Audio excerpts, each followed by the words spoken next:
TV. I don't have a lot of time with this vlog today, but what I wanted to start doing on Mondays is a spotlight that I call Monster Monday. I've been doing it on Twitter, hashtag Monster Monday. Some other artists have started to do it. I'm sure some of them have been doing it longer than I have, but eventually I would like to make a trend of it. It would be neat, and pretty much the idea of it, for us anyway, is to spotlight the creatures that we have in our plethora of stories that we want to tell, and to help spotlight those universes a little bit better, and to keep you all coming back for more, and to give even more incentives for our Patreons, which is really the big push for us right now. So, on that note, I've been working on a concept for 3 months, give or take. Probably a little longer than that. I've got 2 or 3 pages, mostly inked, drawn by myself, scripted, all that stuff, all me. This is a kaiju story that I originally pitched at Greyhaven Comics to try to get in their kaiju OGN. Out of the 3 submissions that I sent, we did get 1 that got taken in. It's a concept called Broken Dishwash. I will hopefully be able to spotlight that more in future Monster Mondays. But for now, I wanted to spotlight another story that didn't make it, and that I plan on bringing to our Patreons exclusively. And this story is called Venaptualsaur. And I'm going to read this. A world millions of years into the future. A savage world where only the height of evolution remains. Fighting limb and claw for survival. I give to you Venaptualsaur Savage Beast of the future. So, Venaptualsaur is about this dude right here. He is about 200 stories tall.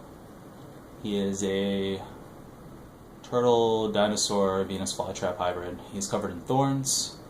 He's got those crazy flowers at the bottom of his feet that, as kind of his finishing move, they sprout open into these giant flesh-eating appendages, which he's also got these Venus flytrap-like serpentine heads inside his shell. They each have 3 composite eyes on their head, and the dude pretty much eats. That's his story. Survival. It's a savage story.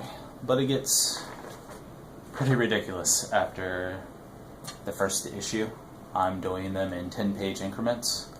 At least that's the plan right now. If I get a little bit faster at it, I may add in more pages.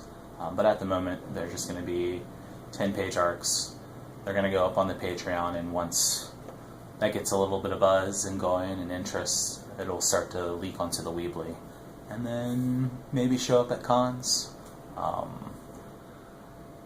The main character of Venaptualsaur will have some spotlights in Knuckle Draggers and also in the Garden of Forever, as he is a beast that goes on quite an epic journey, and eventually in that journey he ends up in what I call the fishbowl.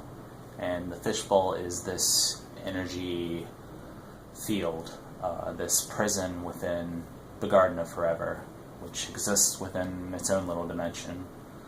And in this fishbowl is pretty much this big island filled with other creatures, giants like Venaptualsaur, and what could be an ocean, also filled with critters and an ecosystem to allow these things to exist peacefully and be studied in their natural habitat, but also to keep them from being something that's just out in the world wandering while humanity's trying to just, get its bearings and rebuild themselves from the calamities that had forced them underground to begin with. So, that's just a little snippet, and that's like later, way later. So I'll be telling his story pretty much from the get-go, and his journey and how he will end at pretty much him ending up with the Knuckle Draggers. And who knows, there could be other cross-promoting shenanigans we could get into in other dimensions. I don't know. We'll see. sky's the limits, as always, here at Agromania Ink. Just wanted to remind you all, retweet, hashtag, aspire to inspire, support the indies, and Monster Monday, especially on Mondays, which is when I typically do this. I'm going to try to have this vlog up tonight. It may not process, so this one might be a little late, but getting into the habit of doing this, finding time in between scripting and promoting and making sure that there is content there for our Patreons, as that has been the big push, and it is something that I'm going to continue to do even when I'm not here in my little studio working on things, even when I'm on the road, at cons, wherever. Be working on stuff like this, little spotlights into what we're doing, and hope that I continue to interest you all in coming back and wanting more. Alright, have a good night.